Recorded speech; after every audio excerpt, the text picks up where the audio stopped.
Assalamualaikum warahmatullahi wabarakatuh. Bismillah, alhamdulillah, wassalatu wassalamu ala rasulillah Sayyidina Muhammad ibn Abdullah, la hawla wa la quwwata illa billah. Rabbana aftah bainana wa baina qawmina bilhaqqi wa anta khairul fatihin. Subhanaka la ilma lana illa ma 'allamtana innaka antal alimul hakim. Wa ba'd. Bapak Ibu jamaah sholat subuh Masjid Raya Asmaul Husna yang mudah-mudahan senantiasa dimuliakan Allah Subhanahu wa taala. Alhamdulillah, alhamdulillah. Syukur atas segala nikmat Allah Subhanahu wa taala. Allah masih menganugerahkan kita nikmat sehat wal afiyah, panjang umur sampai sudah di penghujung tahun 1446 Hijriah. Hari ini 22 Juni bertepatan dengan tanggal 26 Zulhijjah atau bulan haji lah, bulan Zulhijjah, tanggal 26. 4 hari lagi kita sudah memasuki bulan Muharram, tahun baru Islam. Ya Allah, nggak berasa ya. Biasanya yang diingat itu kalau yang nasional aja, Desember itu tahun akhir tahun. Padahal kita itu udah di akhir tahun. Alhamdulillah, Allah masih menganugerahkan kita nikmat sehat wal afiyah, panjang umur. Mudah-mudahan nikmat sehat, nikmat panjang umur ini benar-benar mampu kita maknai dengan sebaik-baiknya. Betapa anugerah hidup yang Allah berikan kepada kita itu hal yang luar biasa. Salawat serta salam terlimpah kepada junjungan kita Nabi Agung Muhammad sallallahu alaihi wasallam.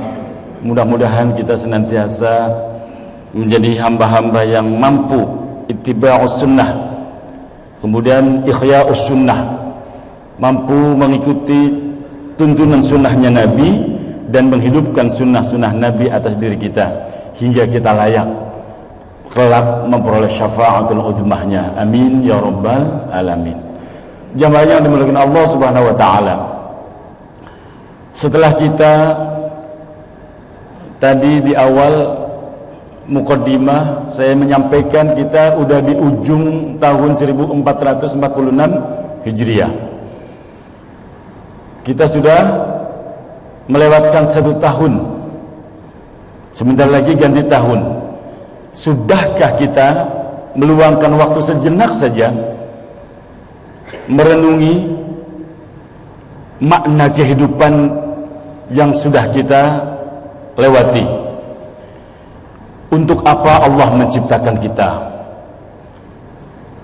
Padahal Dia, Allah, Zat yang Maha Kaya, Zat yang Maha Agung dengan segala keagungannya, tidak membutuhkan apapun. Bukankah Allah yang menciptakan makhluk seperti kita ini merupakan kesia-siaan? Ternyata 14 abad yang lalu, jauh sebelum kita bertanya-tanya kenapa Allah menciptakan kita dan Allah menciptakan alam semesta ini, Allah Subhanahu wa taala sudah memberikan jawaban dalam Al-Qur'an melalui Rasulullah Muhammad sallallahu alaihi wasallam. Afa hasibtum annama khalaqnakum abasaw wa annakum ilaina la turja'un. Maka apakah kamu mengira sesungguhnya kami menciptakan kalian itu main-main saja dan bahwa kamu tidak akan dikembalikan kepada kami? Ini adalah ayat yang harus akan jin serta manusia, melainkan supaya mereka mengabdi kepadaku, beribadah kepadaku, sujud kepadaku. Jadi arti hidup dalam Islam yakni ibadah. Keberadaan kita di dunia ini tidak lain hanyalah untuk beribadah kepada Allah Subhanahu wa taala. Makna ibadah yang dimaksud tentu saja pengertian ibadah yang benar. Bukan berarti hanya sholat, bukan berarti hanya puasa, zakat dan haji saja, tetapi ibadah dalam setiap aspek kehidupan kita. Karena tidak ada satu gerakan pun yang kita lakukan kalau tahu, dan harus didasari memang ilmu. Biar tahu, harus dengan ilmu. Ternyata ya untuk ibadah semua, Pak. Wong tidak ada tuntunan yang begitu rinci dan teliti detail kecuali dalam tuntunan Islam. Jangankan ke masalah sholat, jangankan masalah zakat, puasa dan haji, masuk WC aja ada tuntunannya. Itu di Islam. Iya, Pak. Mau tidur, bangun tidur itu ada tuntunannya. Masuk ke kamar kecil, keluar kamar kecil, bahkan etika di dalam kamar kecil semuanya dibahas. Begitu detailnya. Jadi jangan pernah berpikir kalau ibadah mah di masjid saja gitu loh. Di luar masjid mah bebas. Oh enggak. Di dalam masjid, di luar masjid, dalam bermuamalah semuanya harus dimaknai sebagai ibadah. Maka pentingnya ngaji agar kita benar-benar bisa mewarnai kehidupan kita ini dengan sebaik-baik makna. Jangan sampai usianya panjang tapi nggak ada nilainya. Subhanallah, itu yang harus kita waspadai. Betapa banyak orang yang usianya tidak terlalu panjang, kurang dari 50 tahun lah, tapi subhanallah luar biasa. Nah, ini sering saya ingatkan, Imam An-Nawawi itu bukan An-Nawawi Al-Bantani ya, Zakaria An-Nawawi itu wakilnya umurnya hanya 34 tahun atau 36, tapi keilmuannya, pemikirannya sampai hari ini mungkin agak asing kalau nama ini. Imam Syafi'i radhiyallahu an, usianya hanya 54, subhanallah, lahir 150 Hijriah, wafat 204 Hijriah. Tapi sampai hari ini siapa yang tidak mendengar dan menyebut nama Imam Syafi'i? Tapi ada orang yang kemudian dikasih usia itu panjang, bonusnya melewati apa yang disebutkan oleh Nabi. Standarnya umat Nabi kan kita udah tahu semua, Pak. A'maru ummati baina sittina wa sab'in wa qalluhum may yajuzu dzalik. Umur umatku, kata Nabi, itu antara 60 hingga 70. Wa qalluhum may yajuzu dzalik. Sangat sedikit dari mereka yang melewati usia itu. Ada yang dikasih memang bonusnya banyak, 80 lebih sampai, Pak. Di sini ada yang wajahnya 80 di sini. Ada nggak? Coba lihat kanan kiri Bapak Ibu nih. Ada yang udah dikasih 80. Kalau 70 lebih ada ya. Ini wajah-wajah lewat 70 itu banyak nih kayaknya nih. Alhamdulillah bonusnya udah banyak itu, Pak. Luar biasa itu. Kalau beliau-beliau yang pasti sudah pernah muda, Pak. Beliau-beliau itu udah pasti pernah muda. Yang sekarang muda belum pasti sampai tua, emang iya kok. Subhanallah, luar biasa. Tapi jangan sampai usia yang panjang ini tidak ada makna, kan ruginya rugi. Jamaah yang dimuliakan Allah Subhanahu wa taala. Kemudian maknai hidup dengan apa? Pahami betul. Hidup ini selain untuk beribadah kepada Allah Subhanahu wa taala, hidup itu sendiri adalah ujian. Ujian dari Allah Subhanahu wa taala. Jamaah yang dimuliakan Allah Subhanahu wa taala, kalau ini dalilnya insya Allah sudah hafal semua. Kenapa? Biasa dibaca ayat kedua dari surat Al-Mulk yang menjelaskan bahwa hidup ini ujian. A'udzubillahi minasyaitonir rajim. Alladzi khalaqal mauta wal hayata liyabluwakum ayyukum ahsanu amala. Allah yang menjadikan mati dan hidup supaya dia menguji kamu siapa di antara kamu yang lebih baik amalnya, dan dia maha perkasa lagi maha pengampun. Jamaah yang dimuliakan Allah Subhanahu wa taala. Dan ujian hidup itu sangat-sangat beragam. Ujian diantaranya, ini sedikit saja Pak ya, kalau dibahas semuanya terlalu panjang dan banyak. Yang pertama, ujian hidup adalah ujian berupa perintah Allah, menjalankan perintah Allah, melaksanakan segala ketaatan. Itu bagian dari ujian hidup. Seperti sholat, butuh kesabaran, Pak. Iya, sholat itu kalau nggak sabar nggak bahaya, nggak ada tumak ninahnya, iya kan? Sabar itu harus menghadirkan kehusyuan. Jamaah yang dimuliakan Allah Subhanahu wa taala. Kalau tidak salah di pertemuan yang lalu saya sudah menggambarkan sholatnya Imam Asham ya gue. Masih ingat? Pertemuan yang bulan lalu. Bapak Ibu, ingat ya? Saya sudah menggambarkan bahwa sholat itu butuh kesabaran. Kemarin atau di tempat lain ya, saya menjelaskan tentang gambaran Imam Asham ketika beliau melaksanakan sholat. Jadi jemaah yang dimuliakan Allah Subhanahu wa taala, ya sedikit aja lah. Kalau toh sudah diceritakan, mudah-mudahan sebagai pengingat. Dikisahkan jemaah yang dimuliakan Allah Subhanahu wa taala, Imam Hatim Az-Zahid sewaktu bermain silaturahim ke rumah sahabatnya, yakni sahabatnya adalah Isyam bin Yusuf, Syekh atau Imam Isyam bin Yusuf. Sahabatnya Isyam ini bertanya, "Wahai Hatim, apakah engkau sudah menyempurnakan sholatmu?" Dijawab oleh Imam Hatim, "Alhamdulillah sudah." Isyam sahabatnya lagi bertanya, "Bagaimana kamu mengerjakan sholat? Bagaimana engkau mengerjakan sholat?" Sahabatnya Hatim ini menjawab, "Setiap dekat waktu sholat, apabila telah dekat waktu sholat, saya mengerjakan wudhu dengan sempurna. Setelah mengerjakan wudhu dengan sempurna, aku berdiri tegak di tempat sholat." Jadi beliau itu setiap kali dekat waktu sholat, berarti menyambut waktu sholat, bukan adzan berkumandang baru siap. Jadi menyambut tuh, bukan kita dipanggil dulu baru datang, disambut tuh waktu sholatnya. Kemudian menyiapkan diri dengan wudhu yang sempurna. Setelah wudhu dengan sempurna, melangkahkan kaki ke tempat sholat. Setelah sampai ke tempat sholat, ketika seluruh anggota tubuhnya sudah tenang, sudah siap,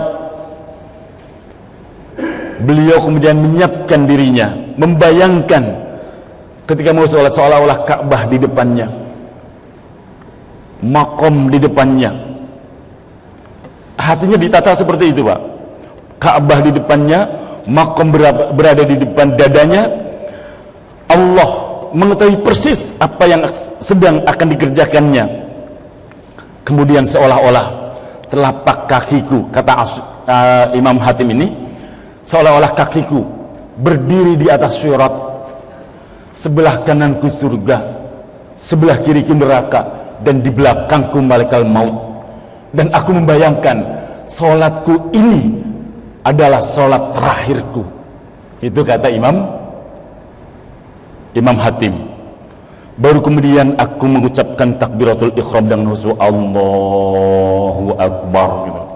Membaca bacaan yang ada di dalam sholat dengan tafakkur, ruku dengan tawaddu, sujud dengan tunduk merendah.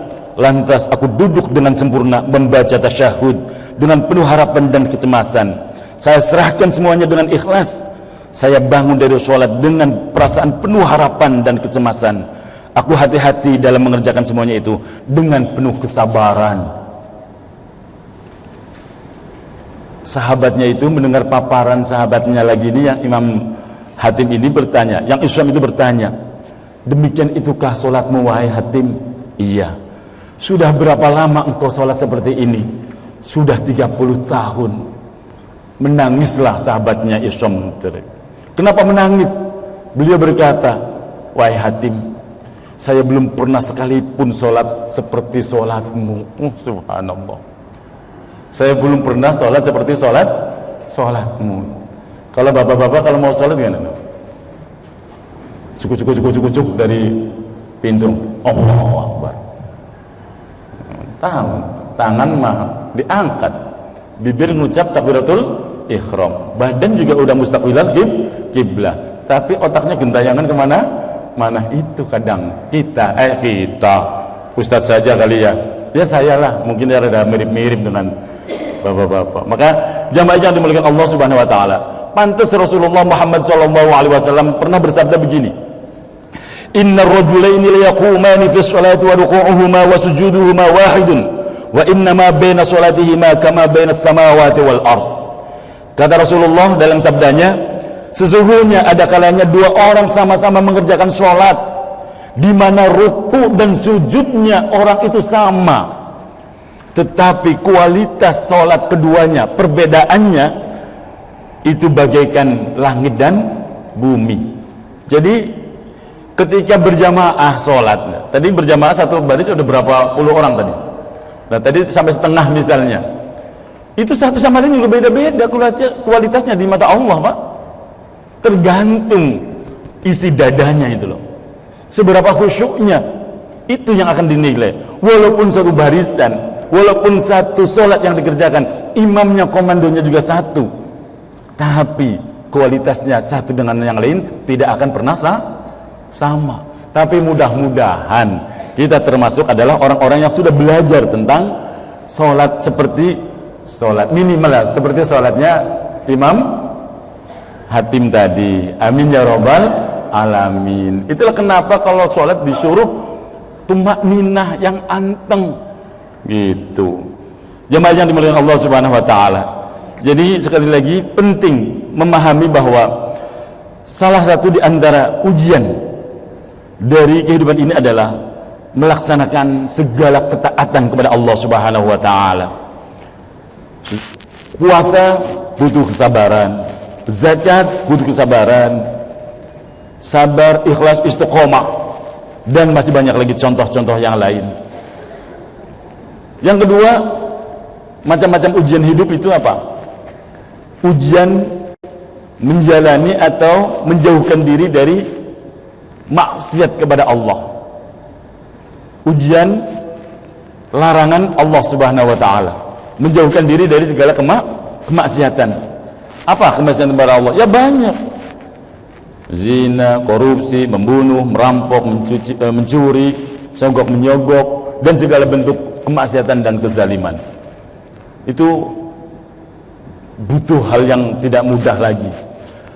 Di dalam kitab yang sudah kita bahas, sering sekali kita bahas, di kitab Bidayatul Hidayah, melaksanakan taat itu lebih ringan dibanding menjauhkan diri dari segala bentuk maksiat. Ini menurut kitab Bidayatul Hidayah yang disusun oleh Imam Al-Ghazali.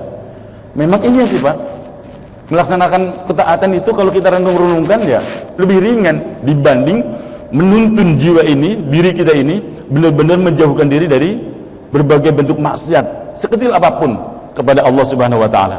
Sampai-sampai dikatakan di sana di kitab itu, kalau engkau belum mampu berbuat ketaatan, satu yang penting jangan maksiat, itu aman Pak. Kalau engkau belum mampu berbuat ketaatan, maka satu kuncinya, jangan engkau berbuat maksiat. Dan ini pernah disampaikan kepada Rasulullah SAW ketika datang seorang sahabat. Anna rujalan atan Nabiya SAW. Ada seorang sahabat datang kepada Nabi. Faqala, dan berkata, ya Rasulullah, ayul a'mali afdal. Wahai Rasulullah, amal apa yang paling utama?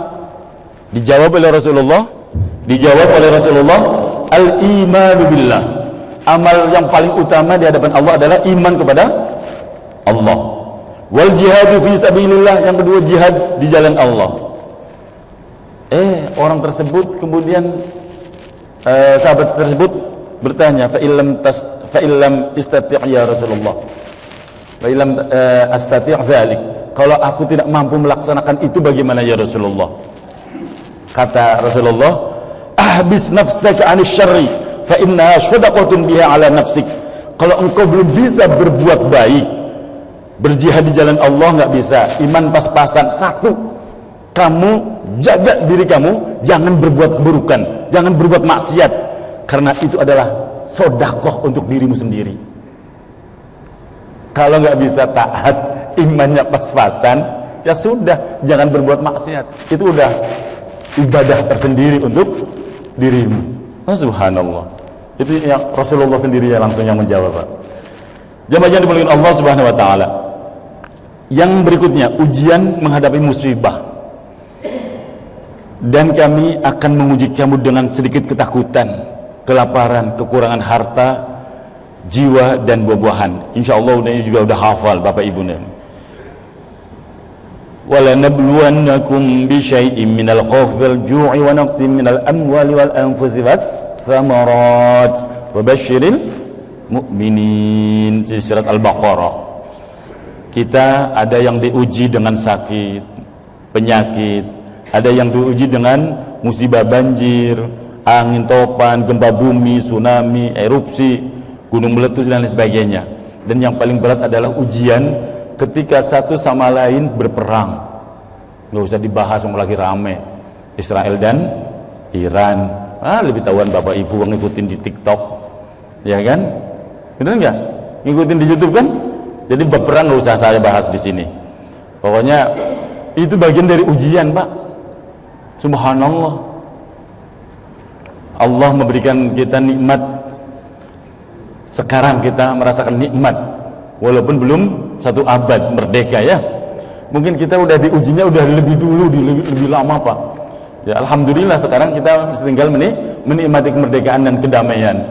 Karena orang tua kita dulu, nenek moyang kita udah terlalu kenyang, terlalu lama diuji, Pak.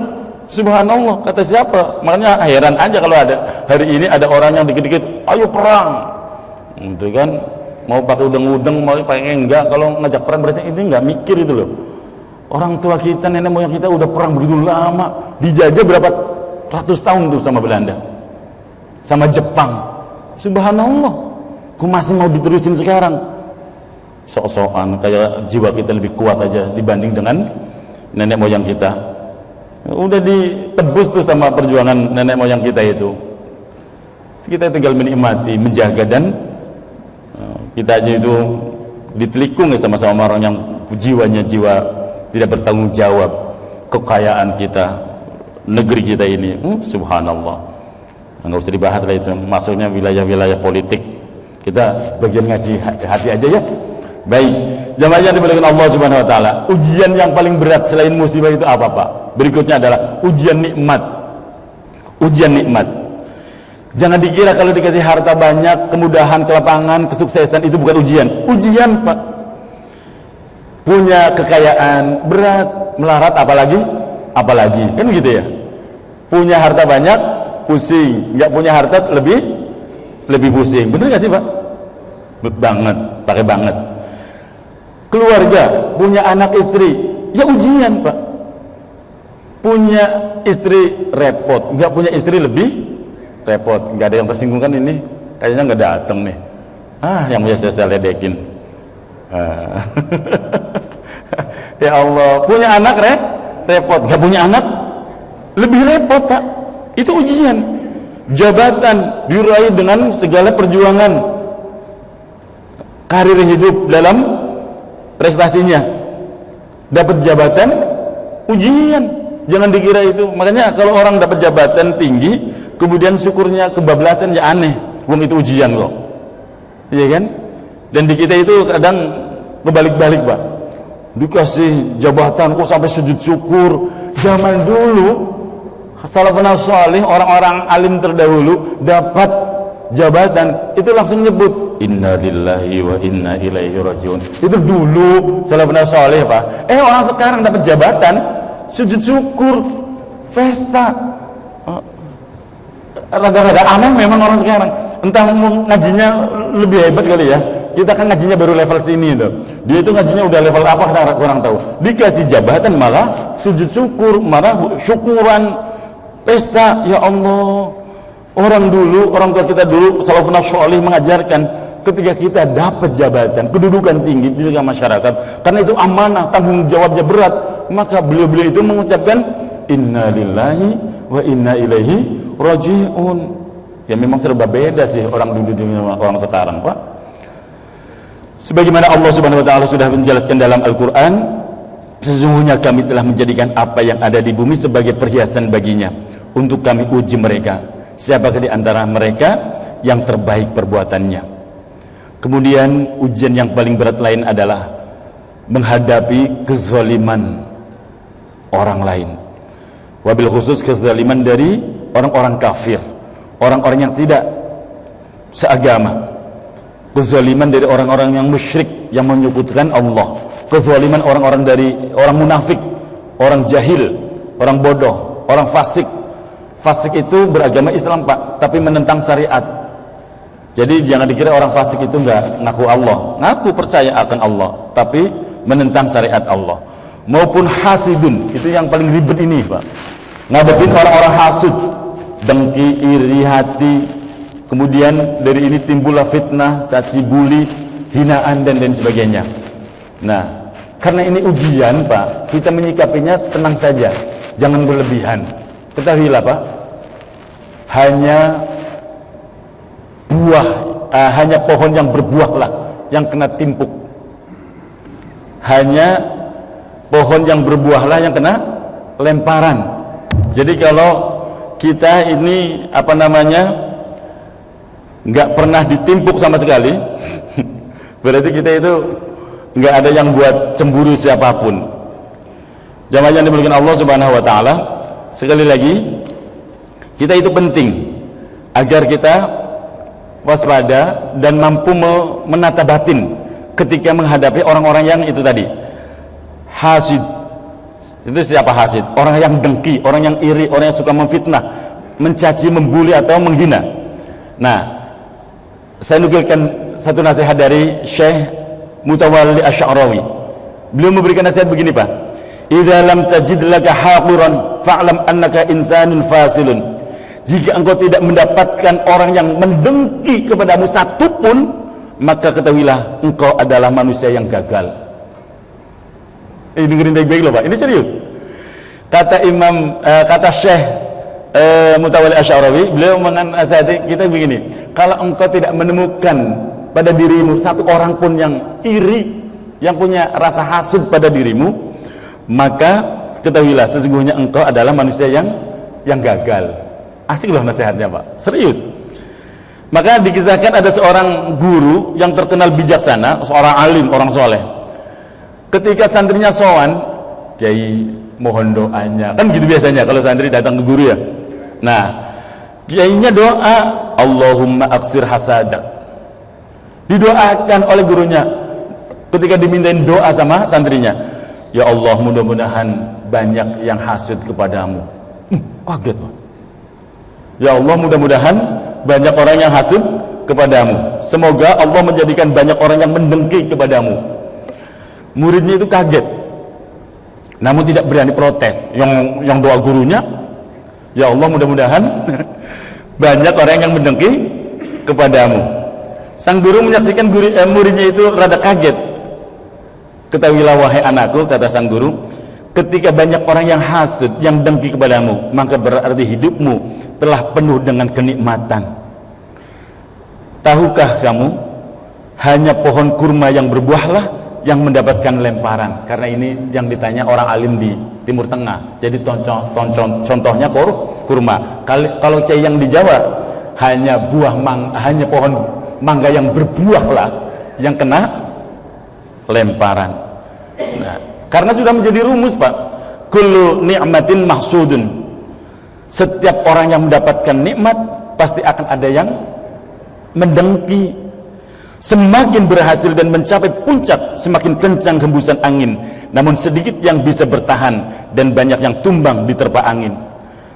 Allah sendiri dalam surat Al-Falaq mengajak kepada kita untuk berdoa memohon perlindungan dari kejahatan orang-orang yang hasud. Nah, makanya kita juga dianjurkan sering berdoa lewat membaca surah Al-Falaq. Itulah kita dianjurkan kalau habis sholat, sholatnya zikirnya rada panjang. Kalau kita kan biasanya ambilnya paket hemat lah ya, paket hemat. Kalau yang rada lengkap itu setelah Allahumma anta salam wa minka salam wa alayka ya'udu salam fa hayyina rabbana bis salam wa adkhilna al jannata dar salam tabarakta rabbana wa ta'ala ya dzal jalali wal ikram. Allahumma la mani'a lima a'taita wa la mu'ti lima mana'ta wa la radda lima qadaita wa la yanfa'u al jadd minkal jadd. Allahumma inna ala dzikrika wa syukrika wa husni ibadatik. Al-Ikhlas 3 kali, Falaq, An-Nas, Al-Fatihah, ayat kursi, baru ilahana ya rabbi anta maulana subhanallah. Itu biasanya kalau musola-musola yang rada-rada pinggiran itu lengkap biasanya tuh imamnya bacanya. Nggak apa-apa, itu juga lumayan udah ada zikirnya daripada nggak ada zikirnya belas, ya kan? Masih ada zikirnya, alhamdulillah, walaupun paket hemat, tapi bagus paket hemat karena mau ngaji, ya kan? Yang zikirnya panjang nanti besok atau nanti malam maghrib, zikirnya yang panjang itu dianjurkan kita baca falak bin nas, minta perlindungan dari Allah agar kita dijauhkan dari orang-orang yang hasud, orang-orang yang dengki, dan keutamaannya luar biasa itu. Nah, jemaah yang dimuliakan Allah Subhanahu wa taala. Jadi di antara ujian yang berat adalah ujian menghadapi orang-orang yang hasud.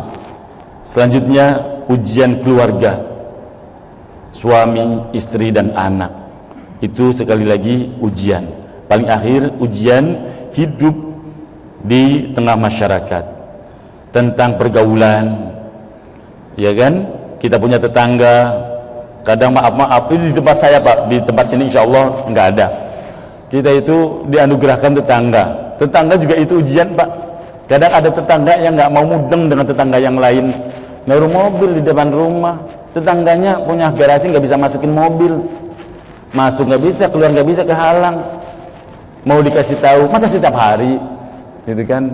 Ada nggak yang begitu Pak? Ada pasti, itu kan banyak. Punya garasi, mobilnya nggak dimasukin garasi, kan ganggu tetangga seumur-umur. Itu di tempat lain, di sini Masya Allah. Ada yang begitu. Berubahlah, itu dosa yang nggak dianggap itu. Dosa yang nggak dianggap adalah parkir mobilnya sendiri di tempat umum yang ganggu lalu lintas. Dosa itu Pak.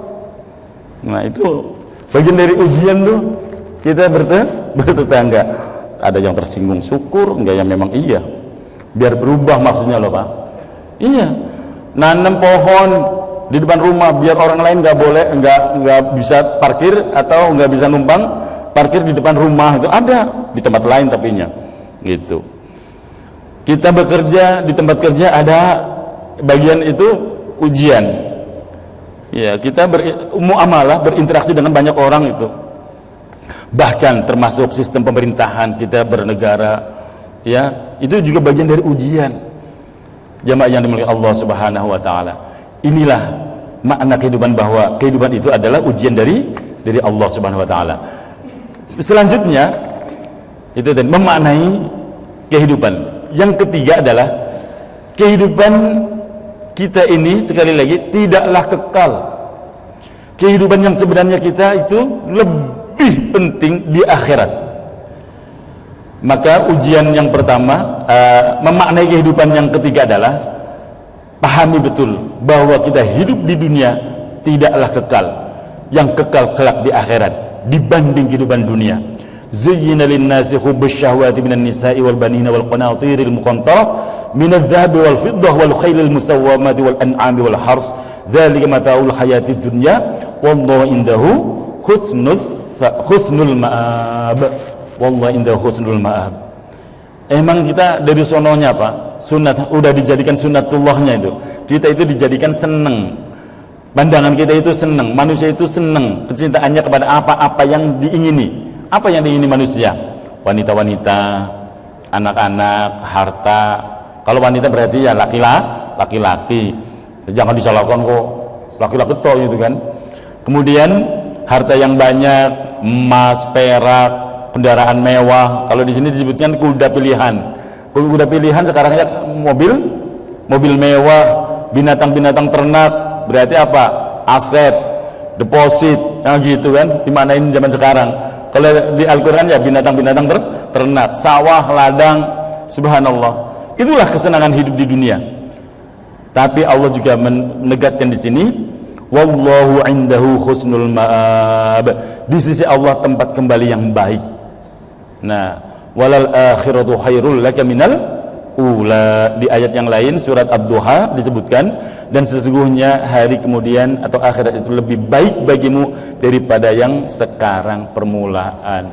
Satu hal yang biar kita kalau beribadah merasa enak nyaman Pak, pahami betul bahwa kehidupan kita ini sementara.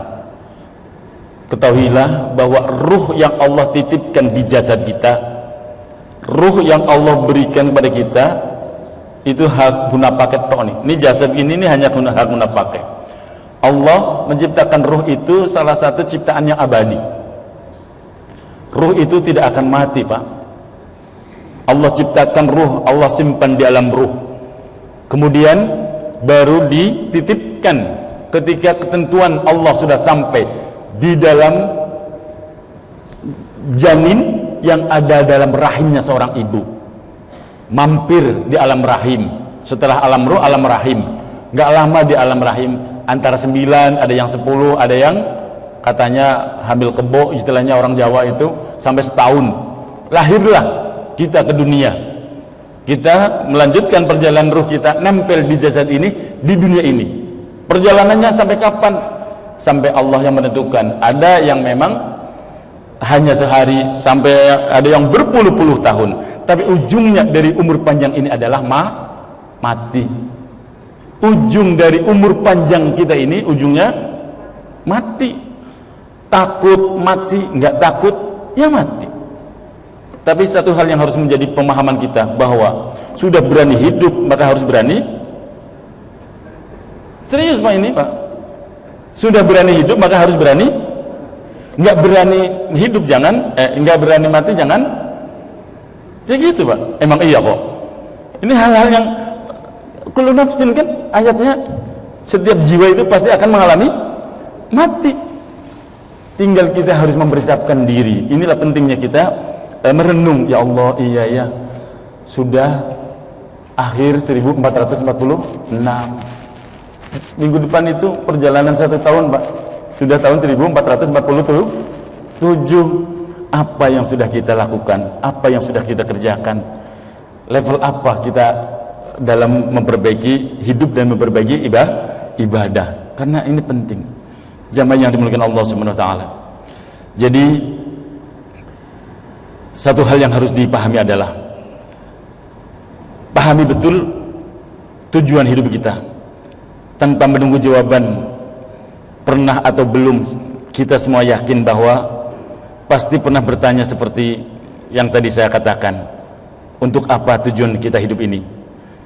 Susah-susah gampang memang menjawabnya, tapi tadi Al-Quran sudah memberikan tuntunannya bahwa hidup adalah untuk ibadah. Hidup ini ujian, hidup itu sementara. Ya qaumi innama hadil hayatud dunya mata' wa innal akhirata darul qarar. Hai kaumku, kata Nabi, kata Allah di dalam Al-Quran, ini seruannya Nabi, hai kaumku, sesungguhnya kehidupan dunia ini hanyalah kesenangan sementara, dan sesungguhnya akhirat itu negeri yang kekal. Apalagi ayatnya udah hafal banget, kullu nafsin dha'iqatul maut wa nabluukum bisyarri wal khairi fitnah wa ilaina turja'un. Setiap jiwa yang hidup pasti akan merasakan mati. Kami akan menguji kamu dengan keburukan dan kebaikan. Perhatikan dulu, ayatnya itu bunyinya keburukan dulu. Wa nabluukum bisyarri baru wal khairi, Pak. Perhatikan, ini yang harus kita pahami. Kullu nafsin dha'iqatul maut. Setiap jiwa yang hidup pasti akan mati. Wa nabluukum bil khairi dulu apa bisyarri dulu di sini. Bisyarri, dan kami akan menguji kalian dengan keburukan dan kebaikan. Nah, kita akan diuji dengan keburukan dulu. Susah, yaitu tadi udah saya sebutkan semua. Sakit, penyakit, fitnah, cacian, hinaan, banyak sekali lah. Tadi nggak perlu saya ulang lagi. Nah, wal khairi. Nah, ketika kita sudah bangkit dari keterpurukan, sukses.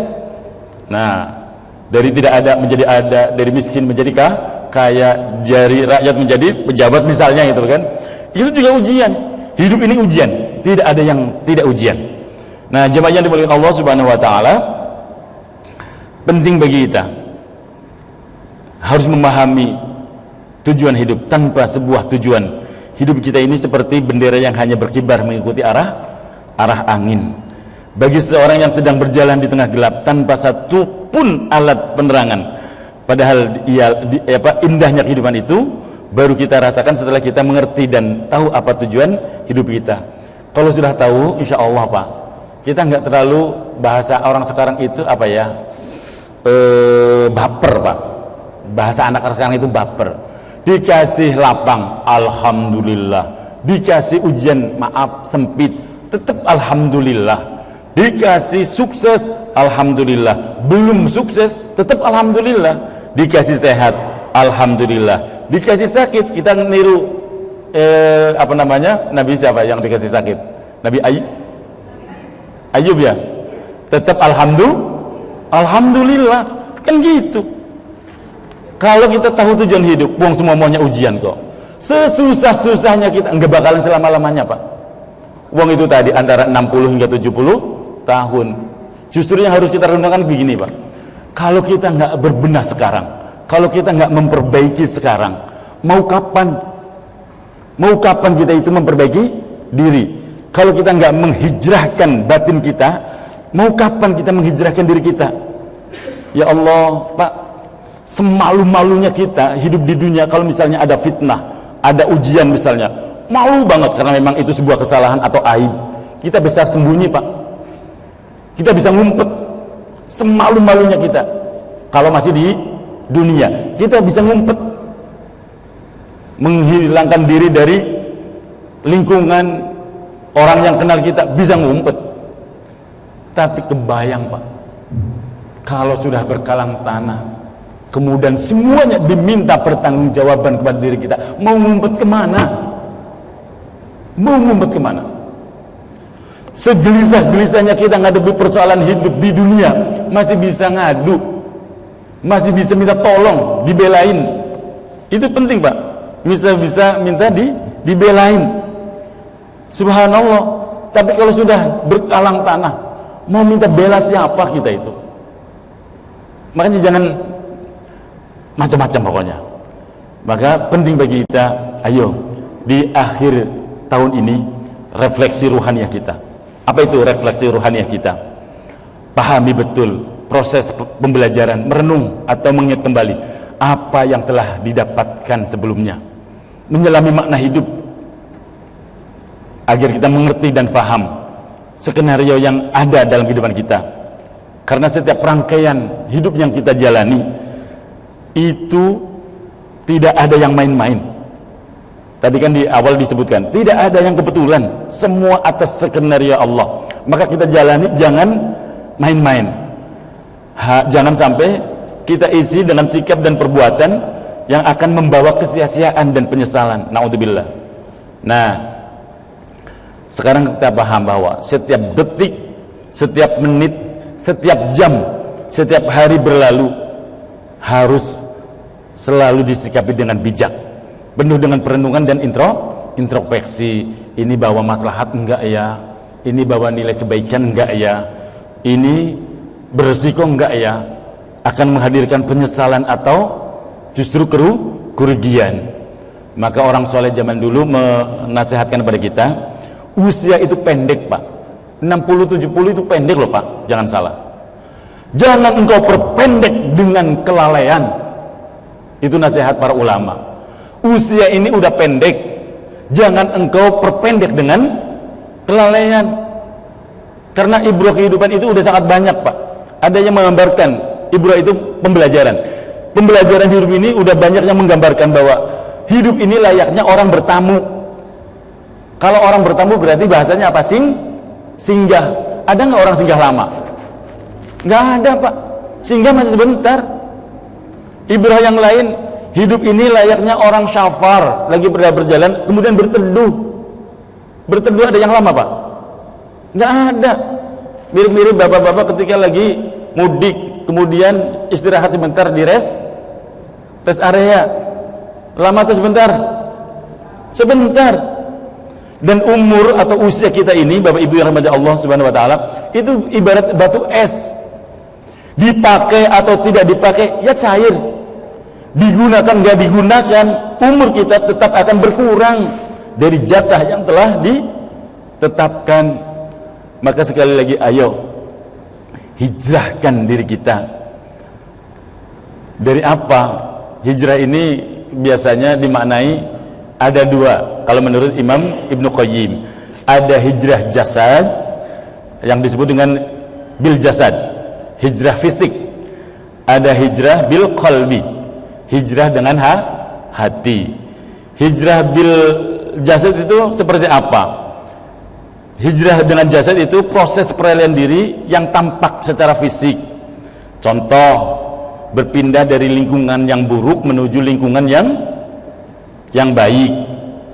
Nah, dari satu daerah yang enggak bagus ke daerah yang lebih bagus secara spiritual tentunya, Pak. Nah, kalau misalnya secara pribadi, termasuk hijrah fisik, misalnya seorang wanita yang terbiasa berpakaian terbuka, minim, membuka aurat, kemudian dia memutuskan untuk berhijab, mengubah penampilan fisiknya dengan menggunakan pakaian yang syar'i. Itu juga contoh bagian hijrah bil jasad. Kalau hijrah bil qalbi atau hijrah hati, ini proses peralihan diri yang tidak lagi sebatas fisik, namun sudah berada pada tataran yang lebih tinggi. Fase ini lebih baik, seseorang masuk pada tahapan yang lebih baik, yaitu contoh, dulunya nggak istiqomah ibadahnya, sekarang lebih rajin, memantapkan hatinya di jalan Allah. Dulu yang namanya ngaji, boro-boro, sekarang mah rajin ke majelis taklim. Dulu yang namanya sholat jamaah, nggak sempet, sibuk, sekarang lebih rajin dengan sholat berjamaah. Dan sebenarnya hijrah bil qalbi itu inti. Sebenarnya itu proses yang sebenarnya yang dimaknain hijrah itu penting. Yang lebih penting adalah hijrah bil qalbi ini. Karena tidak sedikit orang-orang yang telah berhijrah secara fisik tetapi belum menata hatinya untuk lebih mendekatkan diri kepada Allah Subhanahu wa taala. Jamaah yang dimuliakan Allah Subhanahu wa taala, termasuk hijrah adalah memilih teman. Hati-hati, Pak. Nah, ini pernah disampaikan oleh saya di pengajian ibu-ibu. Nah, saya sampaikan di pengajian pagi ini karena teman itu penting, Pak. Memilih teman itu penting, jangan sembarangan. Nah, ada tiga kriteria memilih teman agar kita istilahnya, kalau ditanya kok pilih-pilih teman sih, emang harus pilih-pilih teman, Pak. Wong Nabi yang mengajarkan, maka disebutkan khiyarukum man dzakarakum billahi ru'yatuh wa zada fi ilmikum mantiquh wa rahbatkum fi akhirati amaluh. Kata Nabi, sebaik-baik manusia di antara kalian yang layak dijadikan teman, yang pertama, Pak, ini boleh ditulis, man dzakarakum billahi ru'yatuhu. Yang pertama adalah pilihlah orang yang ketika engkau bertemu, engkau melihat, mengingatkan engkau kepada Allah. Cari teman, ya kalau ketemu kita itu langsung, ya Allah, kalau melihat wajah dia itu adem, pengennya bawa langsung ingat akhirat lah, ingat Allah loh. Itu penting, Pak. Yang harus kita pilih adalah berteman dengan orang yang kalau kita lihat aja udah mengingatkan kita akan Allah. Wa zada fi ilmikum mantiquhu. Carilah teman yang ucapannya menambah ilmu pengetahuanmu. Kalau ngobrol berbobot mengandung ilmu pengetahuan, bukan ngedobos nggak karu-karuan. Tahu ngedobos, Pak, istilahnya ngedobos? Kan ada yang nggak jelas, ngomong ngalor ngidul, dari ujung sampai ujung diceritain, semuanya dikomentarin, dari bab politik sampai bab poligami misalnya, itu loh. Semuanya dibahas, nggak jelas gitu loh. Carilah teman yang ucapannya, pembicaraannya menambah ilmu pengetahuan. Dan yang ketiga, warahbakum fil akhirati amaluh. Perbuatannya, sikapnya, perilakunya membuat kamu semakin dekat, semakin suka kepada akhirat. Gitu. Bentar lagi azan, yuk minggir dulu. Gitu. Itu ada pengajian besok, hadir yuk, gitu. Jangan ada konser, enggak, sudah tobat, udah saya traktir, ya udah begitu, kalau gitu berangkat. Wah, repot. Giliran ditraktir berangkat. Kalau nggak ditraktir udah tobat. Itu mah orang sebelah, jangan ditiru yang sebegitu. Jemaah yang dimuliakan Allah Subhanahu wa taala, sekali lagi hijrahkan diri kita.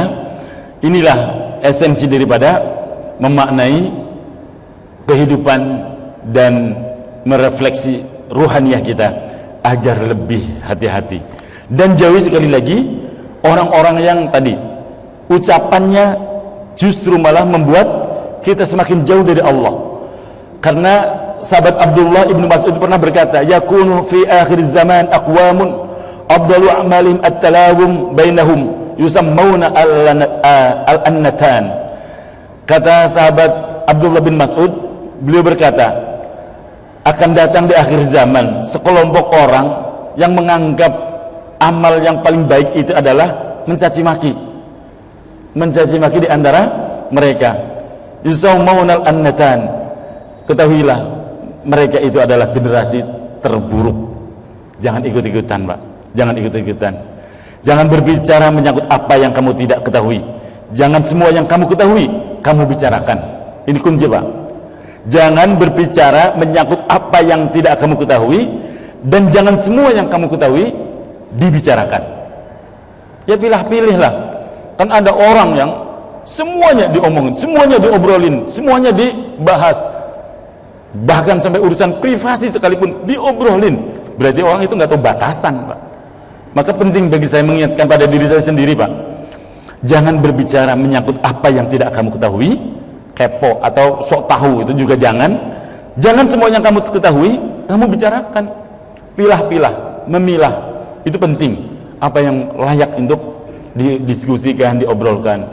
Apalagi naudzubillah, hal-hal yang sifatnya pribadi banget atau privasi, aib, itu jangan sekali-kali. Karena yang namanya rahasia itu hanya milik kita dan Allah.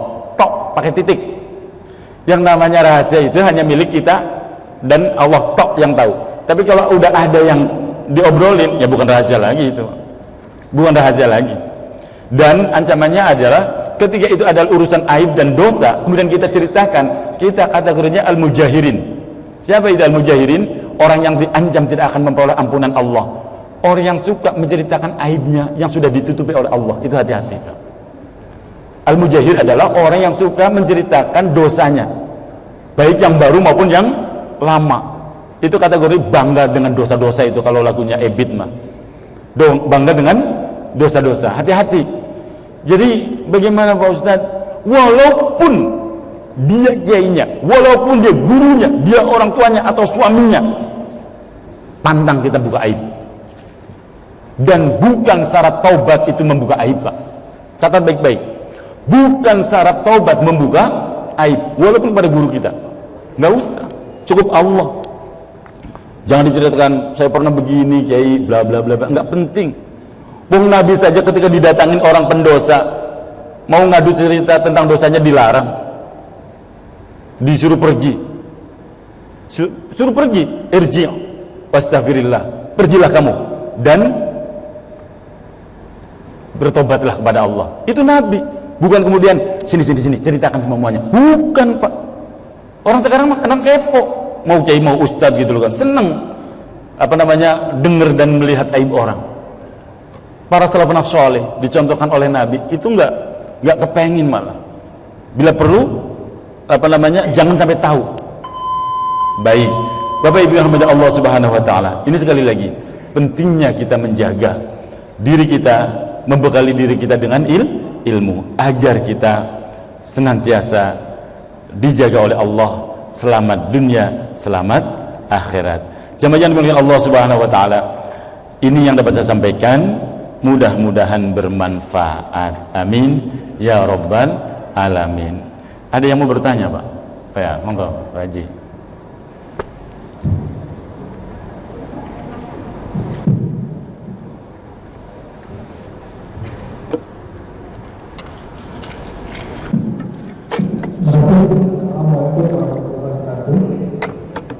Waalaikumsalam.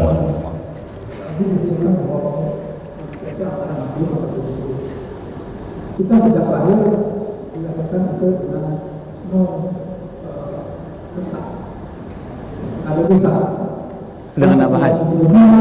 Banyak perbuatan-perbuatan yang dilakukan yang menjadikan dosa kecil, besar, lalu tidak diketahui.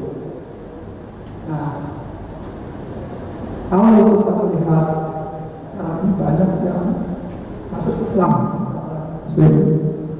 kecil ya pada besar sudah pada biasa pada Tuhan muslim jadi semua dosa yang ditakdir ada apa dia katanya dihapuskan. Kita sebagai muslim kapan bisa kembali ke nol atas dosa-dosa itu, apakah dengan lebaran itu bisa kembali ke nol, dosa-dosa kami dan sebagainya. Ini terjadi dan kita sama kita bisa kembali ke nol. Baik, terima kasih pertanyaannya dari Pak Haji, salah satu jamaah kita yang alhamdulillah beliau ketika ada kajian paling aktif untuk memberikan pertanyaan, berarti beliau menyimak. Yang lain juga insya Allah menyimak, cuman kadang sami'na wa ta'na ya, bisa sudah pokoknya sami'na wa ta'na. Jamaahnya dimuliakan Allah Subhanahu wa taala. Kalau orang non muslim kemudian masuk Islam ketika bersyahadat, maka semua amaliyahnya yang terdahulu sebelum dia Islam dinolkan, diampuni oleh Allah Subhanahu wa taala. Sementara kita ini yang dari kecil Islam dari lahir sudah diadzanin, orang tua kita Islam, alhamdulillah kita nggak harus mencari kebenaran Islam dulu karena orang tua kita sudah Islam. Dalam perjalanannya yang namanya manusia ya fa'alhamaha fujuraha wa taqwaha, potensi kita untuk berbuat fujur itu kemaksiatan, fujur itu kedurhakaan, fujur itu ya kerusakan. Memang kita itu cenderung kok senang sama yang rada-rada gitu kan Mbak ya, bener gak Pak? Kita itu senang pada yang rada-rada. Kalau nggak percaya jangan sekarang lah udah tua, yang dulu tanya anak muda lebih suka dangdutan atau murotalan.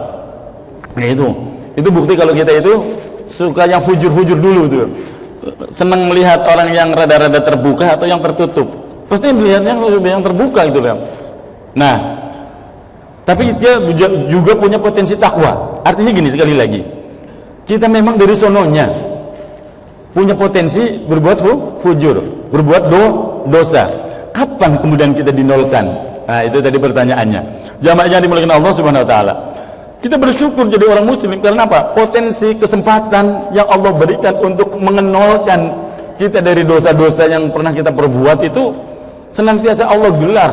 Allah berikan kesempatan sepanjang tahun, bukan hanya sepanjang tahun ya, itu ada harian, ada mingguan, ada bulanan, ada tahunan. Hariannya apa?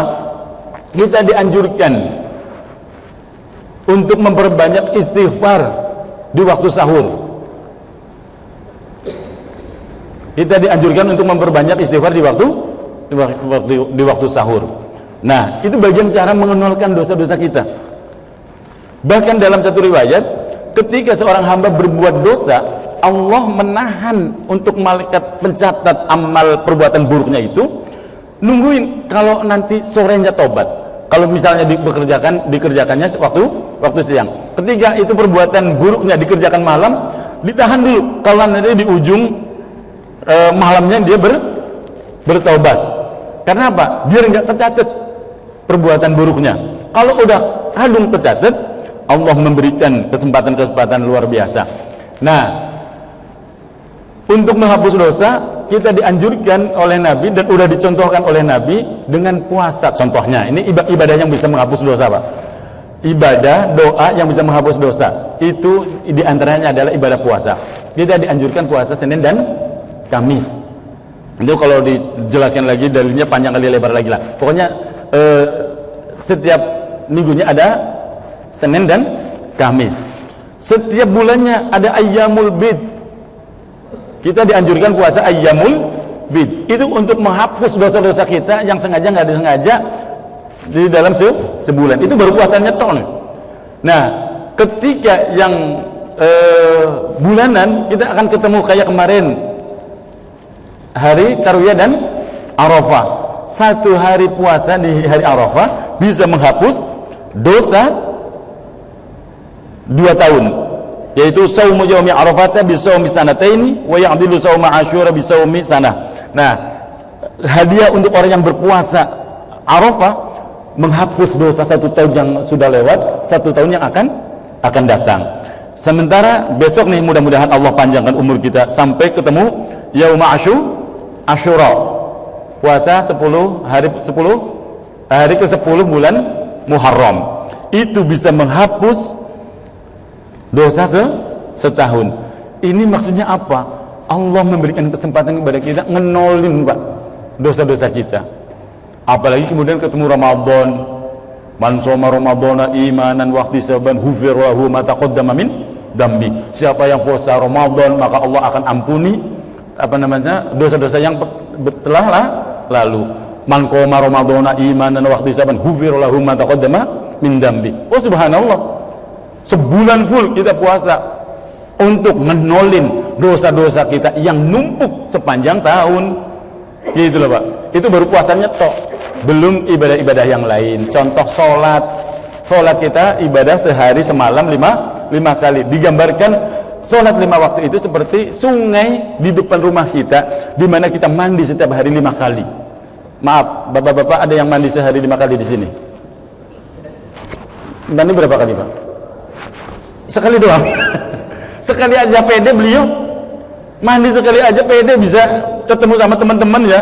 Insya Allah nggak bau badan maksudnya loh, Pak. Apalagi sehari 5 kali, Pak. Subhanallah. Itu ibadah sholat kita itu bagian dari cara Allah, cintanya Allah, sayangnya Allah kepada hambanya untuk menolin dosa-dosa yang dikerjakan setiap hari. Itu ibadah sholat.